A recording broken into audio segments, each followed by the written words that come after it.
Welcome back, everybody, to another episode of The Workplace Wonder. I am your host, Blake Cohen, here discussing all things expertise in the workplace. And we have another guest on today that I'm very excited about. I know I say that about every guest. It's probably getting a little bit old now, but it's true. I'm very excitable, and I get excited with most of the guests. I'm excited about this guest because I actually don't know this person at all. He reached out to me on LinkedIn. Let's see, reached out 47 times over the last 13 days, uh, trying to get on the podcast. And I just figured, let me get out of my comfort zone a little bit. I'm always talking to people I know, so I figured I'd have him on. Interesting guy, from what I can tell. I didn't do much research. Maybe I felt a little pressured to have him on, but we'll talk about that together. But I didn't do much research. He calls himself Dr. Business. So, Dr. Business, it's glad to have you on the show. Welcome. Blake, I really appreciate you inviting me on to the podcast. And I don't know if it was 47 times per se. I mean, I know I did. I think we were going back and forth. You know what I mean? No. So, but hey, there's a lesson there in sales persistence, right? That might be something that we cover today. But, the squeaky wheel, right? The squeaky wheel gets the grease. Squeaky wheel. They say 12 plus touch points is how many times it takes. So 12, 47, whatever that number is, it worked. Multiplied it by 4. Yeah, no, you're right. It was 47 for sure, because LinkedIn, there's a notification number there. I'm just saying. Yeah, I believe you. I believe you. Well, listen, like I said, I'm thrilled to be on. And to give you kind of the backstory, Dr. Business, right? People see that, you kind of laugh, but it's a nickname that was bestowed to me, right? It's My real name is Jonathan Peppers. And, I come from the consulting background. I've done a lot of different consulting work. And so on that journey, some of my colleagues or my stakeholders would kind of joke, like, this guy could diagnose any business, and he would give us a prescription, to better corporate health. So that's sort of, it just stuck. And it's, but it is a fun framework that we can work from when it's applicable, But it seems like you've really embraced that nickname, and it's the nickname that's on your LinkedIn. It doesn't even have, you said Jonathan Peppers? Jonathan Peppers. Yeah. I couldn't even John or Jonathan, whatever you're comfortable with. Part of the reason part of the reason I had trouble researching you is that I saw you said Jonathan Peppers in one of your messages to me. I think it was message 21 or something. You mentioned that. And I ended up Googling Jonathan Peppers just to try to get some backstory on you, to see if I were going to have you on the show as a guest. I just saw a bunch of criminal reports. I saw rap sheets. I saw international type crimes going on. And I figured that couldn't be you. So that's why I was excited to talk to you, just because, I don't know much about you at this point, but there is somebody out there with the name Jonathan Peppers that's seemingly committed a lot of white collar crime out there internationally. Yeah, I think it's a coincidence. I don't. Oh. You can't believe everything that you read on the internet, Blake. I'm sure you've been taught that in your time. So I can't speak to that per se. Gotcha. But I can speak to business practices.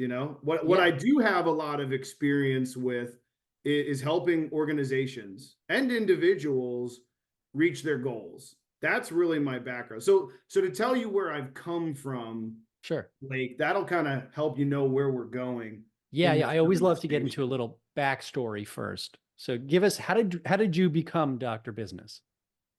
So I became Dr. Business really through big consulting. So, I'm sure you're familiar with some of these large organizations, but I spent the majority of my career post-grad. I worked for McKinsey and did a lot of consulting with McKinsey. McKinsey. No, I'm familiar with them. I worked for a smaller firm, actually. It's called McKinsey with an L. McKinsey. Yeah, so sort of a family thing. My uncle is Doug McKinsey, so it was McKinsey Consultants.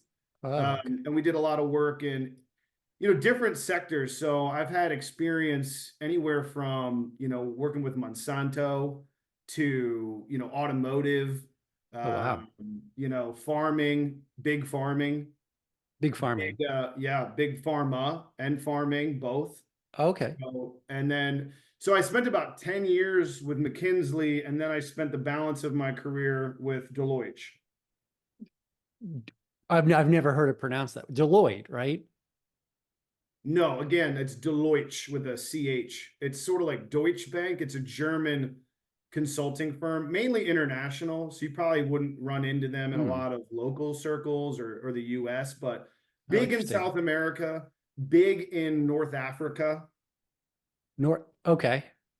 Okay. So you've really made your way around the world. It sounds a little bit, it's interesting how both of those companies have almost like a play on the actual companies that exist out there. Is that intentional, or these are actual just people's names? Just a coincidence? I mean, you'd have to ask my uncle, or you'd have to ask, the Your uncle German owned consul. both. I don't know if you speak German, Blake, but Uh, Schadenfreude or whatever, yeah, but you'd no, have to no, talk to them. no sprechen Sie Deutsch. Goods and tight. Yeah, right, right. Yeah. Well, okay, so that's that you've had a lot of international experience. It sounds like you worked in some big industries. What type of work did you do for these industries?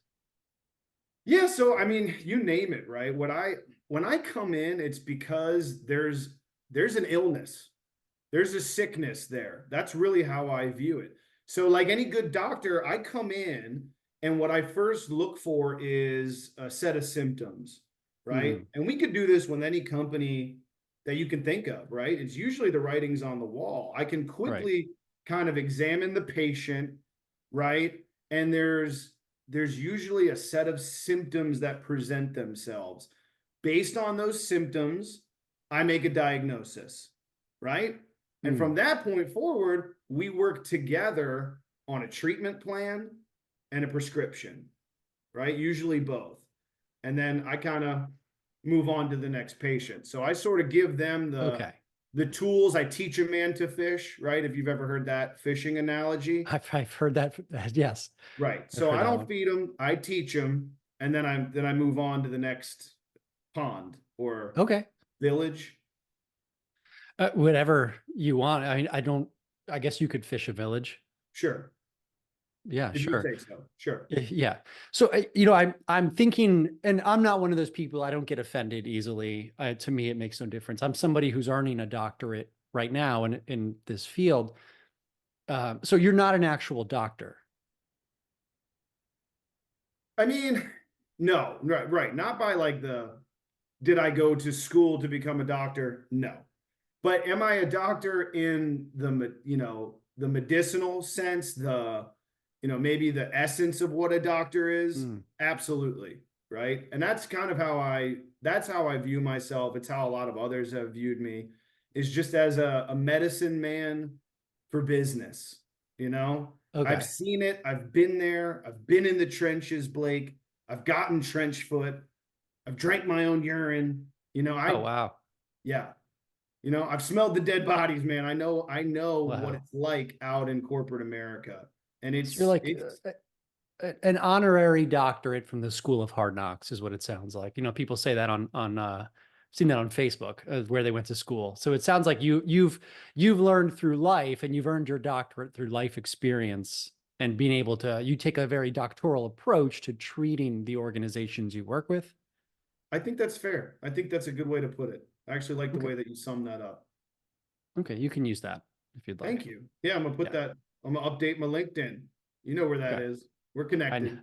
Yeah, we are. I think you're a third connection of mine, but I'll approve that connection request soon enough. Yeah, and maybe you refer me to some folks. Yeah, no, I Hook would that love to up. dive into this conversation a little bit more and get to know you. Maybe we can figure out a way to collaborate moving forward. So, what type of approach do you take? Obviously, we're working in a new world, right? After COVID, people have really developed a sense of wanting to find their purpose at work and wanting to have their workplace fulfill the need for passion and purpose while they're doing whatever they're doing in their day-to-day job. Where do you stand on that, and how do you help workplaces create a culture that really fosters that connectivity and that sense of belonging. You know, I am so glad that you started here, Blake, because I do have kind of a multifaceted system that I teach. And the Okay. first tenet, and I think you're going to like this, is because I come from middle management, right? Hmm. So what I do is I usually meet with your mid-level managers to kind of senior stakeholders right between the field and the C-suite. That's my sweet spot, Okay. okay? And you brought up a very important word, and that word is purpose. Yeah. It's purpose, Blake. And so the first thing I teach every middle manager or aspiring to be middle manager is to walk with purpose. Right. Walk with purpose, Blake. Okay. And what that does is it creates the appearance of a busy person. You following me? So one thing you can do, because the thing that the field wants to know is, hey, is this guy getting his hands dirty? Hmm. You know what I mean? Is this guy working as hard as I'm working? Okay. I'm sure you've heard people kind of lament that, right? Hey, what's my Sure. boss even doing, right? So the first thing that I think anybody needs to knock out is they need to see you Hmm. working, or at least appearing to work. So the Okay. first thing I teach is like if you're going from your office to the conference room, right? Hmm. Do that with vigor, right? Maybe on the way from the office to the conference room, roll your sleeves up. You know what I'm saying? Physically roll your sleeves up. And what this indicates, it's a signal, right? It's a way of communicating to the field. I'm grinding over here, right? Okay. I'm putting in the extra hours, you know?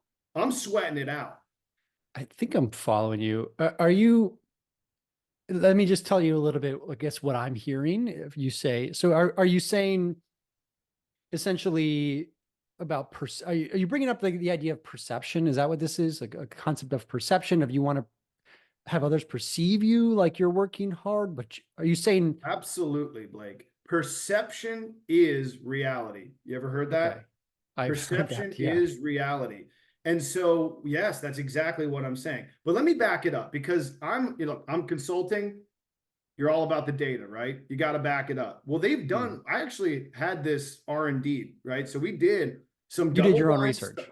Oh yeah. Oh Okay. yeah. I don't just spin a yarn, Blake. We're backing this up, right? We're Okay. going to need to be able to live in the data because that's the why. You got to connect people to the why, right? So here's where we went with it. I got some MIT researchers under the table. It's not formal per se, but under the table. And what we did was we had them do some double blind studies, right? And we showed some field level associates within a couple large corporations, places you would have heard of. I can't speak on it due to anonymity and you know You cited non-disclosure. doctor patient privilege type of stuff. Okay. You Well, understand, it doesn't apply if you're not actually a doctor. But yeah, anyway, keep going. That's okay. right? So what we did was we would show them two pictures. The first picture would be of a stressed out, overwhelmed middle manager trying to do it all, trying to manage their calendar and have one-on-ones and digest the cascade and then get it out to the right. That's the first picture, Okay. super overwhelmed. The second picture we'd show would be of a middle manager pretending to be overwhelmed and stressed out, but in actuality was researching an all-inclusive Viking cruise to the Grecian Isles. Okay. Okay. You're following me? I think so. It's heady stuff. MIT. It's heady stuff, but this is so you got it. One hand, super stressed out, actually stressed out. Right. Second hand, not actually stressed out, pretending to be stressed out. You want to know the shocking outcome? I have a feeling I know where you're going, but sure. Yeah. Participants actually in a questionnaire responded that they found the second picture, the pretender, to be more trustworthy and perceived them as a harder worker than the actual hard worker. Just to back it up for a sec. So MIT students, the Massachusetts Institute of Technology, MIT, these students were doing this research Under the table. under the table. So I couldn't say The it was, MIT. I can't say it was quote unquote done by MIT. That would not be true. Okay. And you paid for this study? Under the table. Correct. Under the table. So these students, former MIT students? Applied. Oh, okay. So Applicants. potential. MIT applicants. Okay. Okay. So it's basically just people who applied to a school. I mean, researchers, Blake. They were researchers. Research. Yeah. Well, I guess, anybody can call themselves a researcher. Anybody can call themselves a doctor, right? It's just Right. really about perception. Perception is reality. So anyway, but I think you're glossing over what the foundational point of the system, which Profound. is walk with purpose. Demonstrate your work with a certain amount of flourish, a certain amount of flair and gumption. And then that perception becomes reality, right? There's a direct correlation between walking with purpose and promotions within an organization. And so that's the first thing that I teach is it doesn't matter per se if you actually have internal purpose, right? We make a big deal out of why am I here? Why are you here? Why Blake? Why was the internet invented? Why do geese fly south for the wind? Who knows?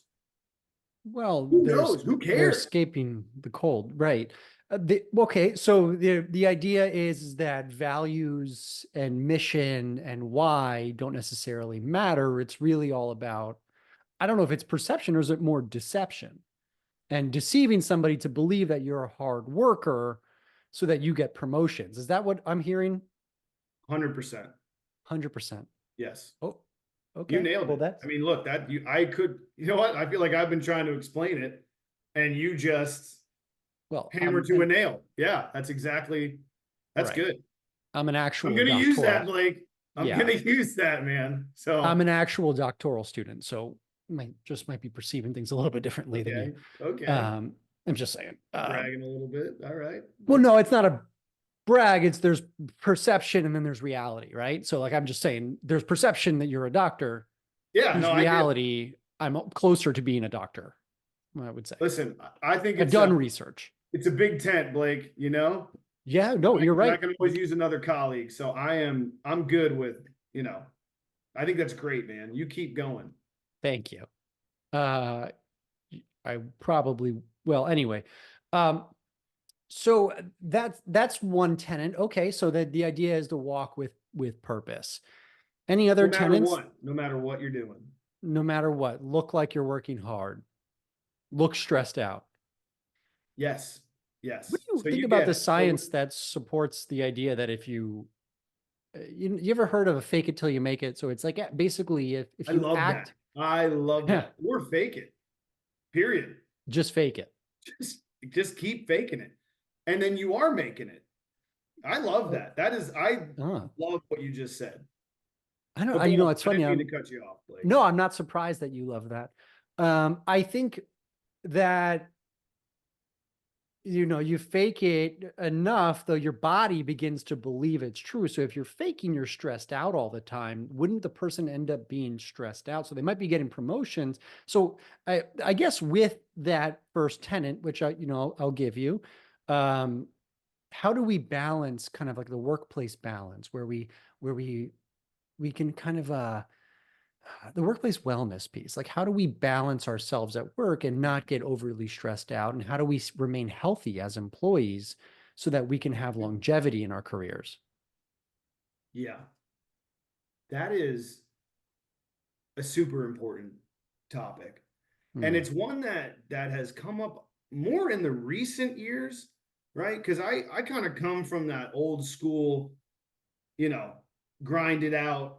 You just keep churning, you stay at your desk, Sure. But the newer generation, I don't know if you've seen this, Blake, or your observation. They are very concerned about like mental health Yeah, and, you very know, important. finding meaning in what they do and being connected to, a larger whatever. I don't actually get it, to be Yeah, honest. I well, don't really that know what it's about. Sounds like sure. gobbledygook. Okay. When they're Well, talking. So, okay. um, so corporate wellness. Here's what I've been preaching. Okay. Forget work-life balance. Work-life balance? What are we balancing? Isn't work your life? Right? That is a big piece of your life. So what I preach is work-life integration. Okay. So meaning, Meaning integrate more work into your home life. Basically, oh, just keep working okay. pretty much all the time, right? Until you can't tell the difference between your personal life Mm. and your professional life. And So that's fully why I've immerse yourself. always encouraged dating in the workplace. I've always been a big proponent, managers dating employees, employees dating administrators, because that's that work-life integration piece, right? Now it's all in the family, right? Am I Right. at home or am I in my living room? Okay. Hard to So say. you're breaking down some of the standard frameworks or rules that the workplace has followed for a while, and you're saying, hey, you don't need to have off time. You don't need to worry about dating someone at work. And you're basically saying you hope you date someone at work, so you marry someone at work and you both spend more time in the office. Yes. And if you have kids and have the kids work there Sure. as soon as possible.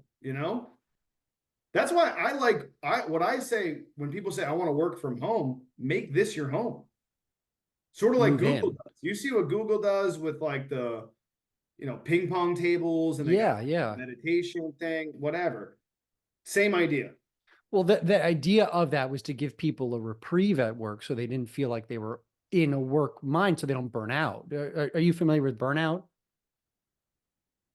No, I can't say that define it.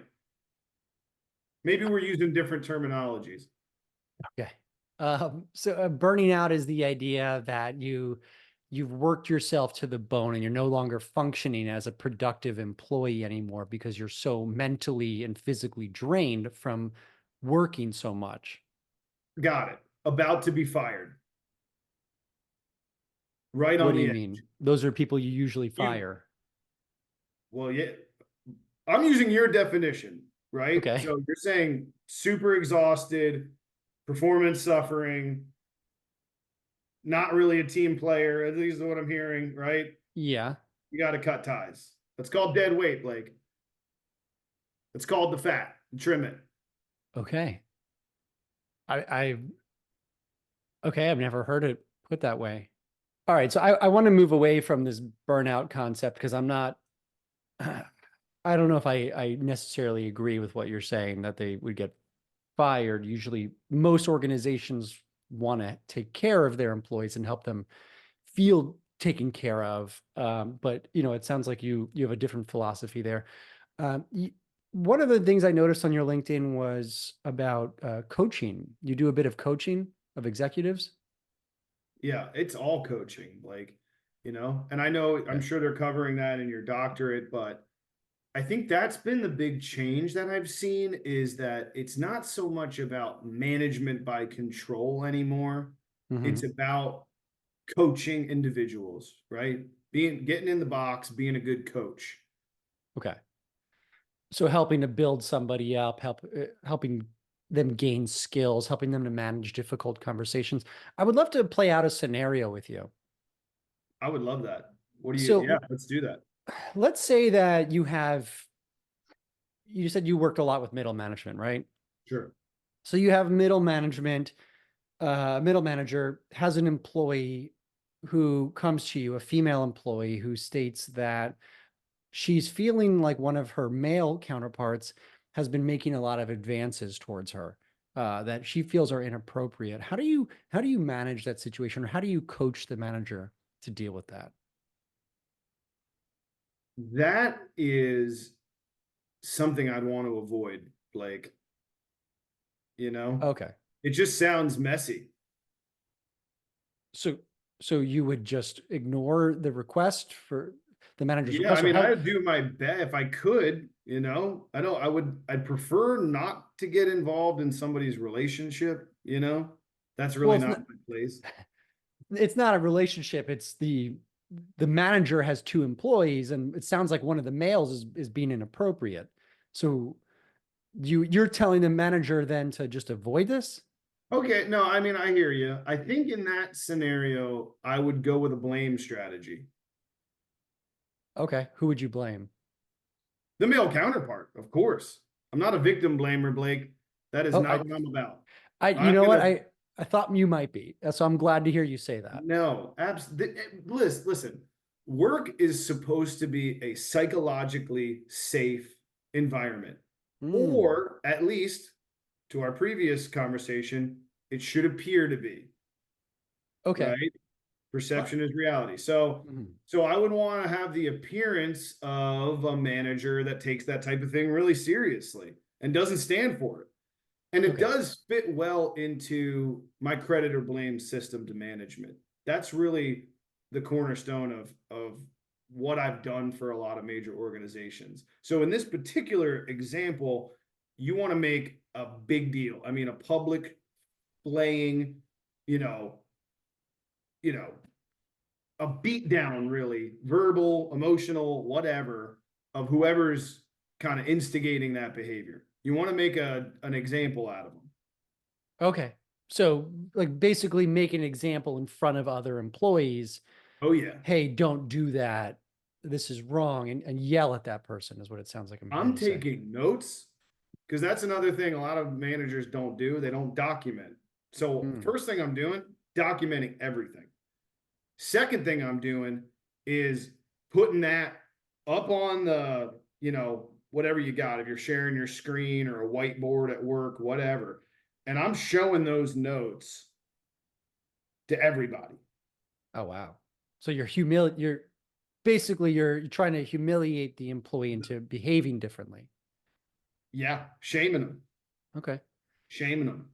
And that's a heavy blame situation. But the other thing you can't miss, and this is important, you got to run that one up the flagpole.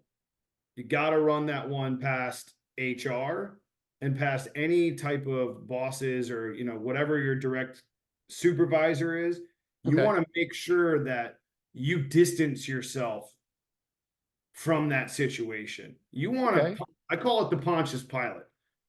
That's where you want to wash your hands of everything that, you blame them, you shame them, and you walk away. And you back away. Okay. Okay.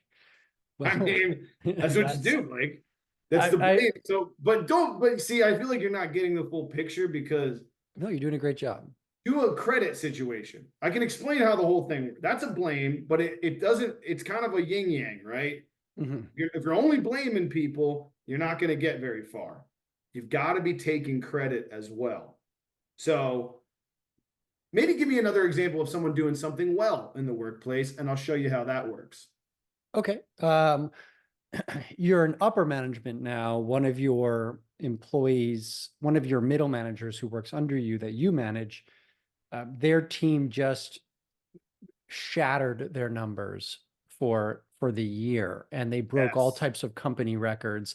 They come to you and say, look, we just got our final numbers in, we destroyed every record, we blew it out Boom. of the water. um, and they come to you and they're looking, they want to share this win with you. What do you do? Perfect example. So the first thing you want to do, Blake, validate them, shower them with praise, Okay, right? A lot of positive reinforcement. I'm great, a huge believer in positive reinforcement. So, great. team, you did it. Boom, crushed it, nailed it. That's awesome. Get a little group chat going, right? And here's the key. You initiate the group chat, right? And you start that sentence with we, right? Right. So you're now stepping closer to the achievement, whatever it was, right? Okay. Now, so that's step number one. So now you've involved yourself, right? Now you're Right. close to the achievement, but you've got access. You've got access that your field level manager or associates don't have, right? You can speak to the C-suite or upper management or whatever the case may be. So the thing I like to do now, it depends on the company, right? Some people have like a set enterprise type call. Others, it's regional. And if you have to, schedule it yourself, right? Okay. And what you want to do on that call is highlight the achievement. And there's a little quote that I use to sort of demonstrate the principle. And it goes like this, Blake. Wherever there is success, there too shall I be, smiling and taking as much credit as possible. Did you catch that? No, So yes, wherever very there much is so. success, there too shall I be, smiling and taking as much credit as possible. And that's what we're going to do on this regional or enterprise type call is we're going to shout out the achievements of the team. No question. That doesn't stop. They're getting Hmm. the pat on the back. They're getting the thumbs up. Okay. And kind of the way to do it is kind of with a false sense of humility, right? If you just jump out there and say, hey, I was a part of this thing, it kind of reads, egoic, and they sort of can pick up on that. So I'll give you an example. What I would probably do is, what are the people on the team's names? Well, let's just go with Blake and Eddie. Blake and Eddie. Okay, so um, great. So okay, so we get on the call, and then it'd be one of those highlight things, and I go, "Hey guys, just wanted to take a second. Huge shout out here to Blake and to Eddie. Okay. Okay, That's because great. they just Celebrating them. blew the quarterly results out of the water. Kaboom. Right. And it's funny, guys, because I remember not, 6 months ago, a year ago, when these guys first started. I Mm-hmm. mean, the amount they've grown in that time. It And was I'm great. just honored to have been their mentor and to be a part of that journey. And so all the credit goes to them. And it goes to show you, right? If you stay engaged and you get the right help, great things are going to happen, guys. So, Blake, Eddie, I am super proud of you guys. I know we've Okay. been talking every single week, and I've been coaching you guys up and telling you hard work pays off, discipline pays off, and you guys are the shining example. Hmm. So you're making sure you're complimenting them, but you're making sure you pepper in little bits of how much you've helped. Yeah. Exactly. So what you might have seen, it's subtle, but what you may or may not have heard in there is Mm-hmm. I always reference a time where they were incompetent, Oh, okay. right? Because that shows if I'm their direct supervisor or whatever, you know what I'm saying? Mm-hmm. Who else, it's like you know, it's like a psychological thing. People kind of go like, "Oh, it must have been Dr. Business." Right. So okay, so your two So that's a pieces of credit. That's a credit situation. You and see what the was the difference? other one called? Credit Blame, and blame and credit credit. or blame. And it's really easy because it's always one of those two things, right? Something good happens, there too shall I be, smiling, taking as Mm-hmm. much credit as possible. Something bad happens, I had nothing to do with it, but I'm on top of it. I'm going to solve it by firing them. So then either way, you're taking credit for being the savior. You can't lose. You can't miss in that system, Blake. You're either crediting success or you're blaming, outcomes on other people and then remediating the situation. So it's not, you can't just blame, you do have to also then follow up and fire the person. but that's a separate conversation. There's ways to do that with dignity.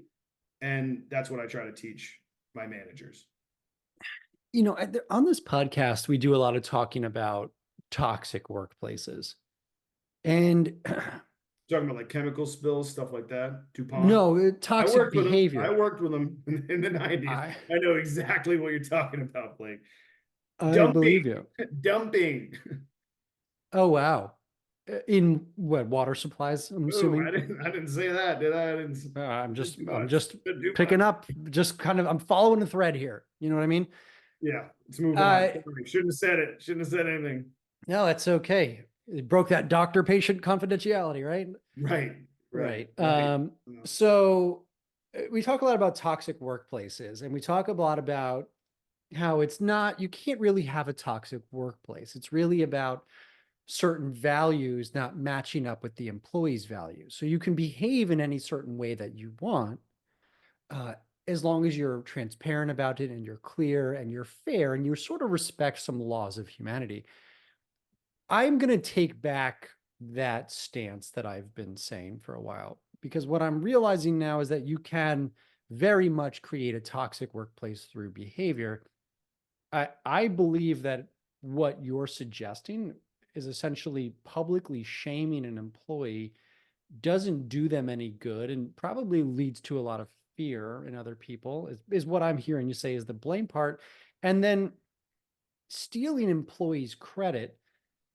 I, I'm glad I had you on the podcast. I think you've shared a lot of very interesting facts. However, I kind of want to wrap this up because I'm starting to realize that Jonathan Peppers that I found on Google, with that long rap sheet, that long criminal rap sheet, might have actually been you. I'm a little scared of being associated with you at this point.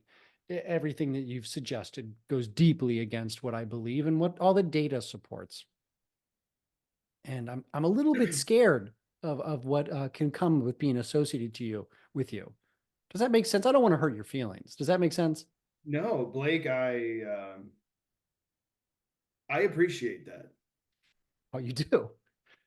Yeah, I appreciate you being honest Hmm. and being direct.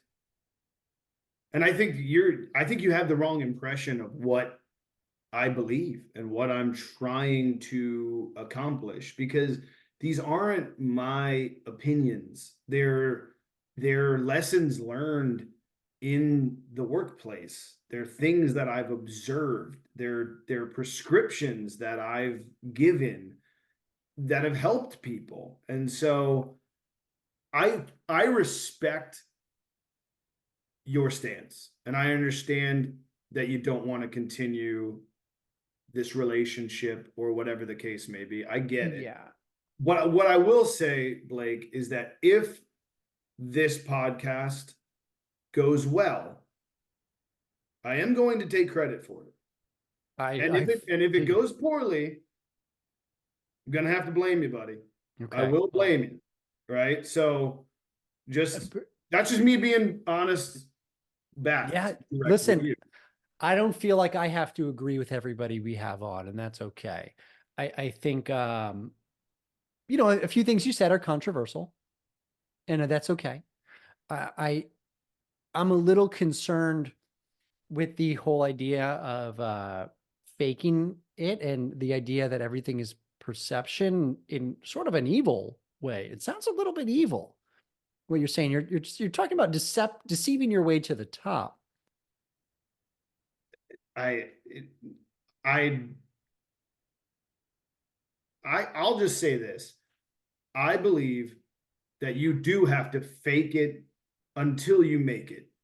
But once you've felt like you've made it, if you're like right now, if you're comfortable, you're saying I've made it, Mhm. you're not faking upwards. I believe in faking upwards. So call it deception, call it, whatever you want, Peter principle. But that's actually a friend of mine, Peter Finch. And Oh, and he became the regional director of selling effectiveness and loyalty for a major retailer. Again, can't disclose which one, but people dream to have an ambiguous title like that, and they named the principal after him. So who's to say, right? Look, agree to disagree, disagree to disagree. Sure. Oh, Either yeah. way, I You have a great disagree way. to disagree with you, Blake, because I think we're both right. Okay. I'm getting more and more confused as this conversation goes on. And I've never been more clear, which Oh, is you need my help I've more than almost anybody that I've met with. I need So, your help. well, yes, Blake, I think a lot of the things that you're espousing, I find concerning. Like we're in your world, it's a kumbaya campfire, and we're all, singing what's the song by Kumbaya. That's the right. song. Yeah. Yeah, that exactly. And I guess I don't have the same, gumdrop view of the world. I've been out I, there and seen what goes down. So I'm just listen, sort of presenting what science tells us, not potential MIT applicants that did a little bit of research for you. This is actual science that's been backed up for the last couple of decades. So that's okay. Again, disagree to disagree, as you said.